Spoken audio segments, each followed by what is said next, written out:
ओम गंगणपते नमः। आप सभी को भाद्र मास के गणेश चतुर्थी की हार्दिक शुभकामनाएं। गणेश चतुर्थी पर विघ्नहर्ता भगवान गणेश को ज्ञान, समृद्धि और सौभाग्य के दिव्य अवतार के रूप में पूजा जाता है। गणेश चतुर्थी को भगवान गणेश की जन्म के स्मरण उत्सव के रूप में मनाया जाता है। आज के इस वीडियो में आप सुनेंगे गणेश चतुर्थी की व्रत कथा। गणेश चतुर्थी के अनेक पौराणिक कथाएं प्रचलित हैं, जिसमें से एक कथा के अनुसार एक बार भगवान शिव तथा माता पार्वती नर्मदा के किनारे बैठे थे। वहां माता पार्वती ने भगवान शिव से समय व्यतीत करने के लिए चौपड़ खेलने को कहा। भगवान शिव चौपड़ खेलने के लिए तैयार हो गए, परंतु इस खेल में हार जीत का फैसला कौन करेगा, यह प्रश्न उनके समक्ष उठा। तो भगवान शिव ने कुछ तिनके एकत्रित कर उसका एक पुतला बनाकर उसकी प्राण प्रतिष्ठा कर दी और पुतले से कहा कि बेटा, हम चौपड़ खेलना चाहते हैं, परंतु हमारी हार जीत का फैसला करने वाला कोई नहीं है, इसलिए तुम बताना कि हम दोनों में से कौन हारा और कौन जीता। उसके बाद भगवान शिव और माता पार्वती का चौपड़ का खेल शुरू हो गया। यह खेल 3 बार खेला गया और संयोग से तीनों बार माता पार्वती ही जीत गईं। खेल समाप्त होने के बाद बालक से हार जीत का फैसला करने के लिए कहा गया, तो उस बालक ने महादेव को विजयी बताया। यह सुनकर माता पार्वती क्रोधित हो गई और क्रोध में उन्होंने बालक को लंगड़ा होने, कीचड़ में पड़े रहने का श्राप दे दिया। बालक ने माता पार्वती से माफी मांगी और कहा कि यह मुझसे अज्ञानतावश ऐसा हुआ है, मैंने किसी द्वेष भाव में ऐसा नहीं किया। बालक द्वारा क्षमा मांगने पर माता ने कहा, यहाँ गणेश पूजन के लिए नाग कन्याएं आएंगी, उनके कहे अनुसार तुम गणेश व्रत करो, ऐसा करने से तुम मुझे प्राप्त करोगे।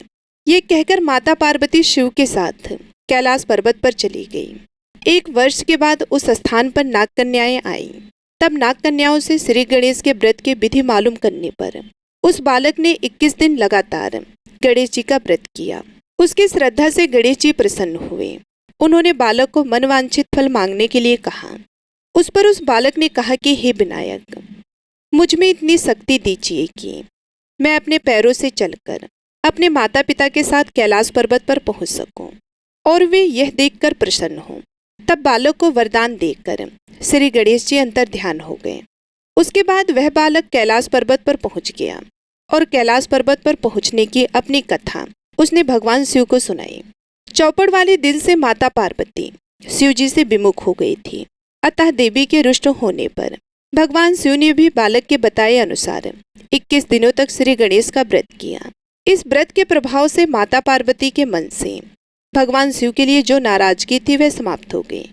तब यह व्रत विधि भगवान शंकर ने माता पार्वती को बताई। यह सुनकर माता पार्वती के मन में भी अपने पुत्र कार्तिकेय से मिलने की इच्छा जागृत हुई। तब माता पार्वती ने भी 21 दिन तक श्री गणेश का व्रत किया तथा दूर्वा फूल और लड्डुओं से गणेश जी का पूजन अर्चन किया। व्रत के 21वें दिन कार्तिकेय स्वयं माता पार्वती जी से मिलने आ गए। उस दिन से श्री गणेश चतुर्थी का यह व्रत समस्त मनोकामनाओं की पूर्ति करने वाला व्रत माना जाता है।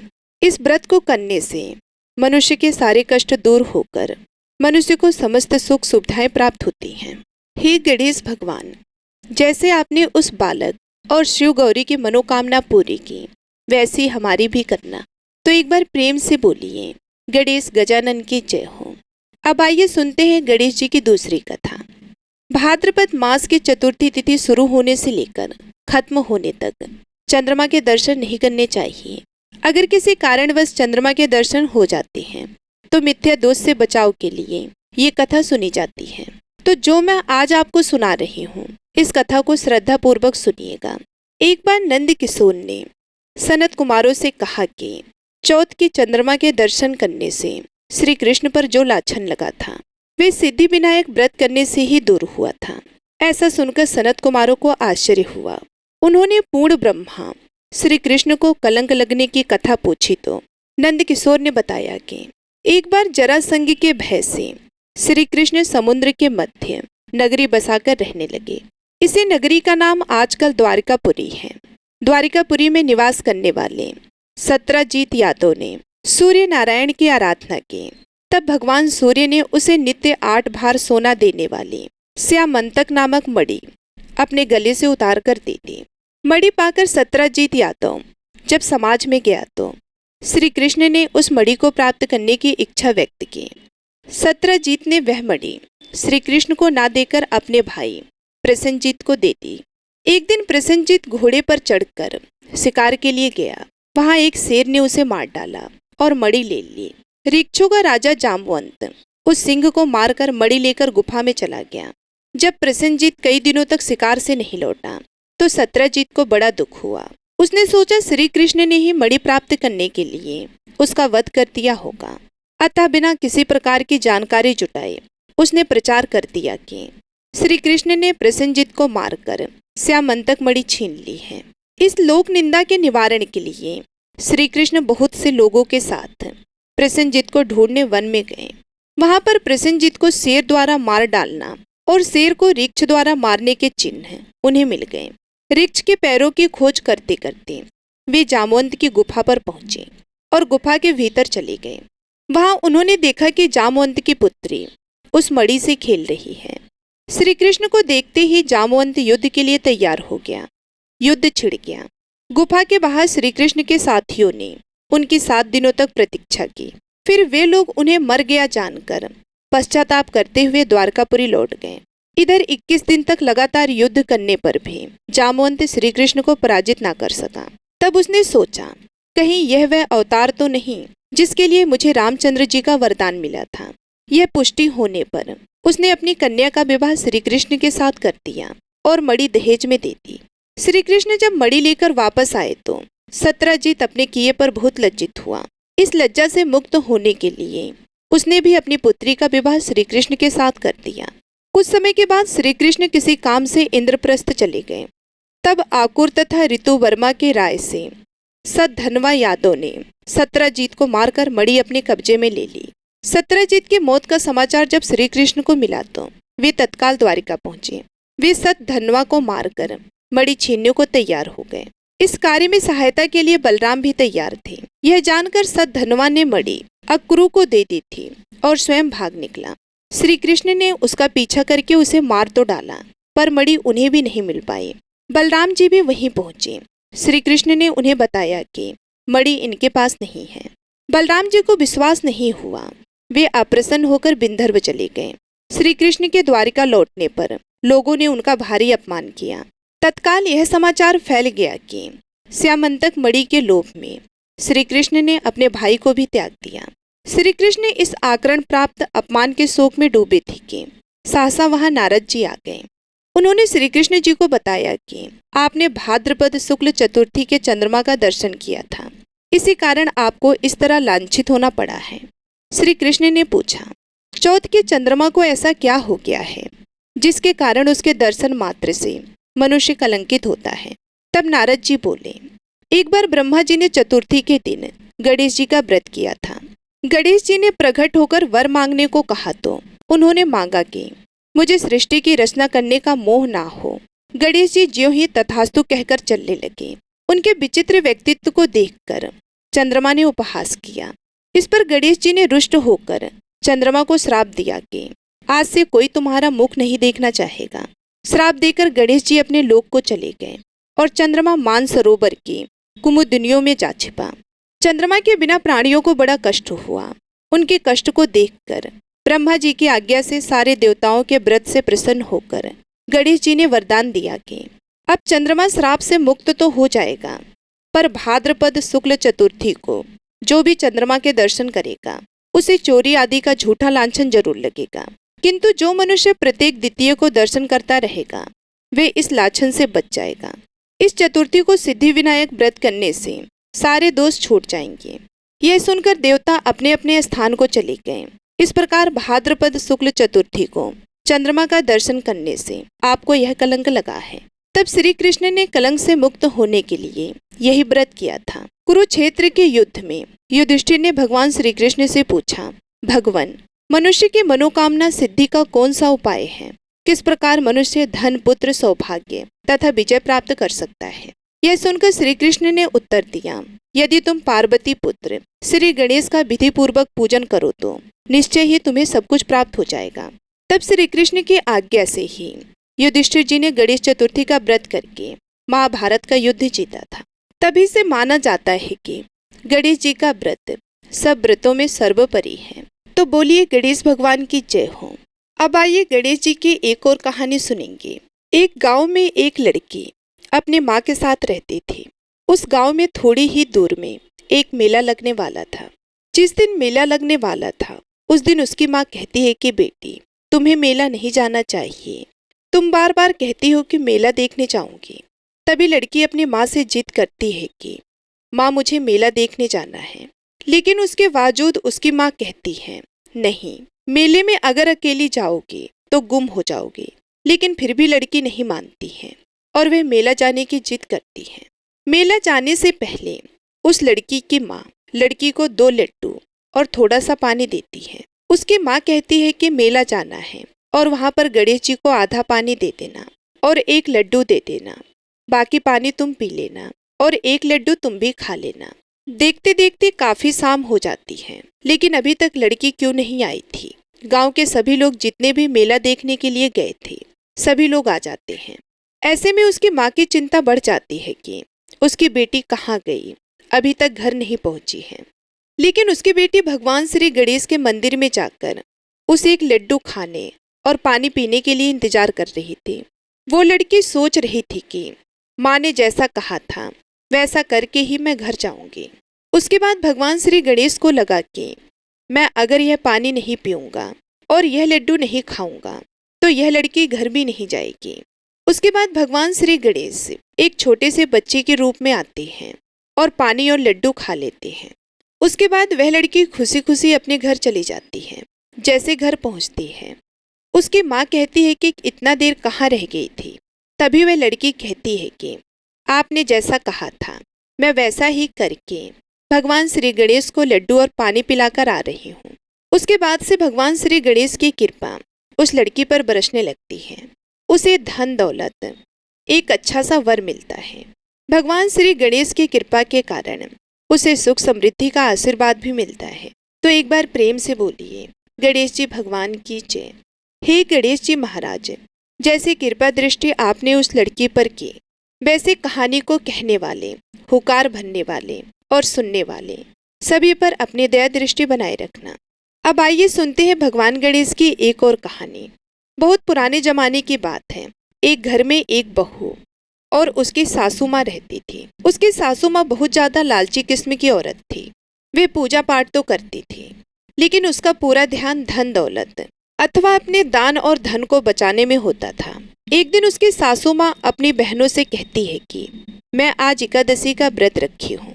आज मैं अपने हाथों से किसी ब्राह्मण को भोजन पर बुलाने की दावत देने वाली हूँ, लेकिन अगर किसी बड़े ब्राह्मण को बुलाऊंगी तो बहुत सारा खाना खाएगा। ऐसा करो कि तुम बाहर जाकर किसी ब्राह्मण के बच्चे को दावत देकर आ जाओ। बच्चे आएंगे तो मेरा पूरा काम भी हो जाएगा और हमारा भोजन भी कम खाएंगे। बहू बाहर जाती है और ब्राह्मण के एक छोटे से बच्चे को आवाज देती है। वह बच्चा आता है। बहू कहती है कि मेरे घर में आज दावत है, तुम्हारा खाना बन जाएगा तो तुम मेरे घर पर आकर खा लेना।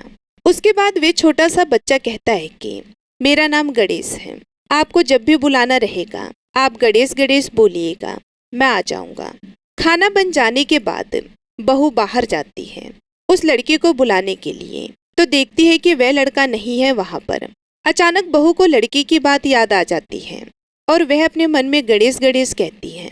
तभी तुरंत ही वह लड़का सामने आ जाता है और उसके घर चला जाता है और उसके घर खाना खाने के लिए चला जाता है। वह लड़का खाना खाते रहता है, खाना खाते रहता है। जितना देती है सभी खा जाता है। घर में जितना भी खाना बना था वे सभी खाने को खा जाता है। उसके बाद छोटा बच्चा कहता है कि मुझे आप गिफ्ट दीजिए, एक सोने का बर्तन। तभी वह बहू अपनी सासू माँ को सारी बात बताती है और कहती है कि वह जो ब्राह्मण का लड़का आया है वह गिफ्ट में एक सोने का बर्तन मांग रहा है। इधर सासू माँ बहुत ज्यादा कंजूस तो थी, लेकिन फिर भी वह दे देती है। जब अपना सामान लेकर छोटा बच्चा बाहर जाता है, जैसे ही बहू और उसकी सास दोनों घर आती हैं, देखती हैं कि उसका घर पूरा सोना चांदी से भरा हुआ है। अब उसके बाद से वो औरत कभी भी कंजूस वाली नीयत से किसी को भी दान दिया नहीं करती थी। बोलिए गणेश जी महाराज की जय। अब आइए गणेश जी की एक और कहानी सुनेंगे। एक बहुत ही गरीब और अंधी बूढ़ी माई थी। उसका छोटा सा परिवार था, जिसमें उसका बेटा और एक बहू रहती थी। बूढ़ी माई की गणेश भगवान में बहुत ही श्रद्धा थी। वे हमेशा गणेश जी की पूजा किया करती थी। तो एक रोज गणेश जी ने कहा कि बूढ़ी माई, कुछ तो मांग, मैं तेरी पूजा से बहुत ही प्रसन्न हूँ। तो बूढ़ी माई ने गणेश जी की बात सुनकर कहने लगी कि हे गणेश भगवान, मुझे तो मांगना ही नहीं आता है, मैं तुमसे क्या मांगूं। तो गणेश जी कहने लगे कि कोई बात नहीं, आज तुम घर पर अपने बेटे बहू से पूछ कर आ जाना, कल मैं फिर आऊंगा, तब मुझे बता देना कि तुम्हें क्या चाहिए। तो बुढ़िया ने कहा ठीक है, और वे बड़ी ही खुशी खुशी अपने घर आई। घर आकर अपने बेटे से बोली कि बेटा, आज मुझे प्रभु विनायक बाबा ने स्वयं दर्शन दिए हैं और मुझे वरदान मांगने के लिए कहा है, लेकिन मुझे तो पता ही नहीं कि मैं क्या मांगूं। इसलिए आज तुम ही मुझे बताओ कि मुझे क्या करना चाहिए। गणेश जी भगवान तो कल फिर आएंगे। फिर उसके बेटे ने कुछ देर सोचने विचारने के बाद कहा कि माँ धन दौलत मांग लो। तो बेटे की बात सुनकर बुढ़िया माई अपने बहू के पास गई और बहू से जाकर पूछा कि बहू, अब तुम बताओ। तो सास की बात सुनकर बहू बोली कि माँ जी, हमारी शादी को ना जाने कितना समय हो गया है, अभी तक संतान की प्राप्ति नहीं हुई है। आपको भी पोता चाहिए, तो क्यों ना आप पोता मांग लो। तो बेटे और बहू की बात सुनकर बुढ़िया माई सोचने लगी कि यह दोनों तो अपने मतलब की चीज मांग रहे हैं। मैं अपनी प्रिय पड़ोसन से पूछ कर आती हूँ, वे मुझे सही ही राय देगी कि मुझे क्या मांगना है। तो यह सोचकर बूढ़ी माई पड़ोसन से जाकर बोली कि मुझे तो विनायक जी ने आज दर्शन दिए हैं और कहा है कि कोई वरदान मांग लो। तो मैंने अपने बेटे से पूछा तो बेटा कहता है कि धन मांग लो। बहू ने कहा कि पोता मांग लो। अब तुम मुझे बताओ कि मैं क्या करूं। बेटा बहू तो अपने अपने मतलब की बात कर रहे हैं। तो बुढ़िया की बात सुनकर उसकी पड़ोसन बोली कि हे बुढ़िया माई, ना तो तू धन मांग और ना तो तू पोता मांग। तू कौन सा बहुत दिन जिएगी, थोड़ी दिन की तो तू मेहमान है। तो ऐसा कर, तू अपने लिए आंखें मांग ले, जिससे तू पूरे संसार को देखेगी। तो पड़ोसन की बात सुनकर बुढ़िया माई सोचने लगी कि अगर मैं आंखें मांग लूंगी तो संसार का क्या देखूंगी, जब मेरी बेटी और बहू के अलावा कुछ है ही नहीं। अगर पोते पोतियां होते तो मैं उन्हें अपनी आंखों से देखती। आंखों से देखने लायक मेरे लिए तो कुछ भी नहीं है। यह सोचते सोचते बुढ़िया घर आ गई। सारी रात सोचने विचारने में ही निकाल दी। सुबह जल्दी उठी, नहा धोकर फिर वे गणेश जी के मंदिर चली गई और वहां बैठी मन में सोच रही थी कि ऐसा क्या वरदान मांगूगी जिससे बेटा बहू भी खुश हो जाएं और मेरा मतलब भी सिद्ध हो जाए। इतनी ही देर में वहां पर गणेश जी आ गए और बोले कि बूढ़ी माई, आज कुछ मांग ले, आज मैं फिर आया हूं। तो वह बोली कि हे गणेश जी भगवान, मैं आपको प्रणाम करती हूँ। मुझे तो और कुछ नहीं चाहिए, मुझे आंख दे दो, जिसे सोने के कटोरे में पोते को दूध पीता हुआ देख सकूं और अंतकाल में मोक्ष दे दे। तब गणेश जी बोले कि बूढ़ी माई, तूने तो मुझे ठग लिया, तूने तो भोली बनकर सब कुछ मांग लिया। और मुस्कुराने लगे और कहा कि बूढ़ी माई, जैसा तुमने कहा है वैसा सब कुछ तुम्हें मिल जाएगा। ये कहकर गणेश जी वहां से अंतर्ध्यान हो गए और बूढ़ी माई को मांगे अनुसार सब कुछ मिल गया। हे गणेश जी भगवान, जैसे आपने बूढ़ी माई को दिया वैसे सबको देना और अपनी कृपा दृष्टि हम सब पर बनाए रखना। बोलिए गणेश जी महाराज की जय। अब आइए सुनते हैं लपसी और तपसी की कथा, जो कि हर व्रत के बाद में अवश्य सुनना चाहिए, क्योंकि ऐसा कहा जाता है कि बिगर लपसी और तपसी की कथा सुने बगैर कोई भी व्रत कथा पूर्ण नहीं होता। तो आइए बड़ी ही श्रद्धा से लपसी और तपसी की कथा को सुनते हैं। एक लपसी था, एक तपसी था। तपसी हमेशा भगवान की तपस्या करता था। तपसी हमेशा भगवान की तपस्या करता था, लेकिन उसे चोरी करने की आदत थी। लपसी हमेशा सवा सेर की लपसी बनाता और पहले भगवान को भोग लगाता, उसके बाद में स्वयं भोजन करता। दोनों भाइयों का यही नियम था। तो एक दिन किसी बात को लेकर दोनों में कहासुनी हो गई। तो तपसी बोला कि मैं रोजाना भगवान की तपस्या करता हूँ, इसलिए मैं बड़ा हूँ। तो लपसी बोला कि मैं रोज भगवान को सवा सेर की लपसी का भोग लगाता हूँ, इसलिए मैं बड़ा हूँ। ऐसा कहते हुए दोनों जोर जोर से लड़ने लगे। तभी वहां से नारद जी गुजर रहे थे। दोनों को लड़ता हुआ देखकर वहां आए और उनसे पूछा कि तुम दोनों क्यों लड़ रहे हो। तो दोनों ने अपने आप को बड़ा बताया। और साथ में बड़ा होने का कारण भी बताया। तो नारद जी बोले कि मैं तुम्हारा फैसला कर दूंगा, कल आऊंगा, बता भी दूंगा कि तुम दोनों में से कौन बड़ा है।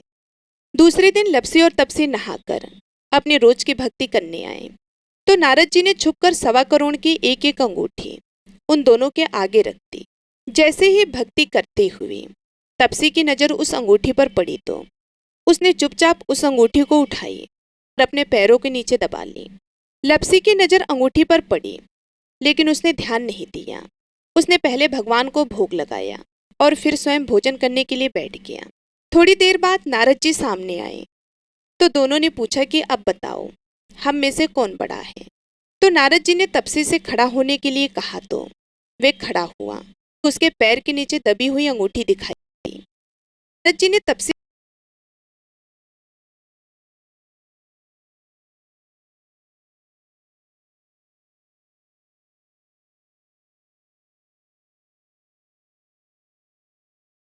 तुम मन में लालच है।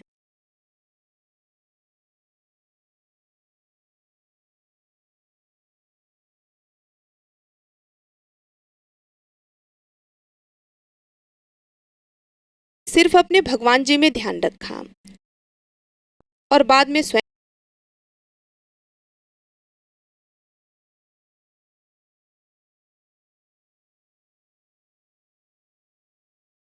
भी फल नहीं मिलेगा। तो तब नारद जी से माफी मांग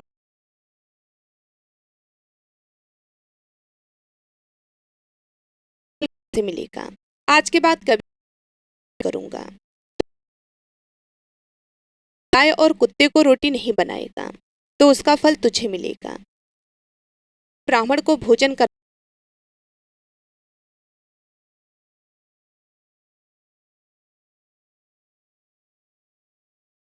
अगर भेंट कुछ रुपए नहीं देंगे तो उसका फल भी तुझे ही मिलेगा।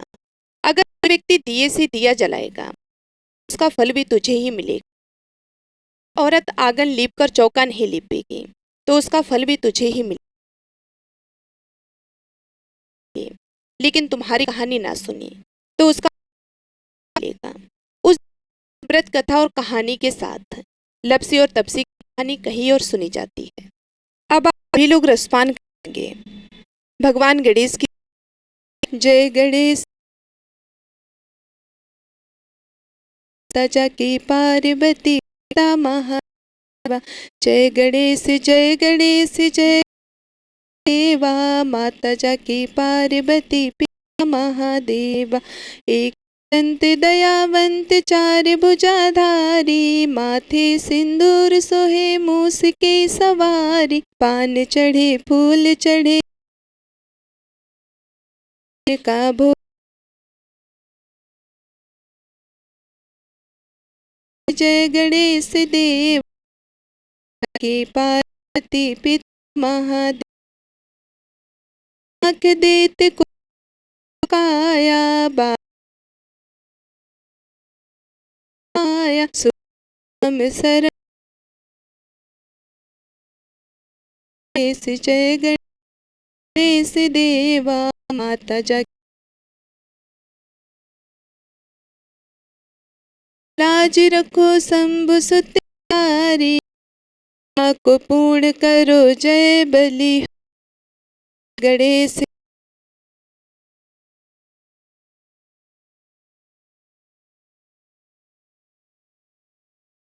भगवान गणेश की करके जरूर बताइएगा। यदि हमारे कथाएं आप सब के चैनल को सब्सक्राइब जरूर कीजिएगा। मिलती हूँ मैं आप सभी लोगों से अगले वीडियो में। तब तक के लिए नमस्कार।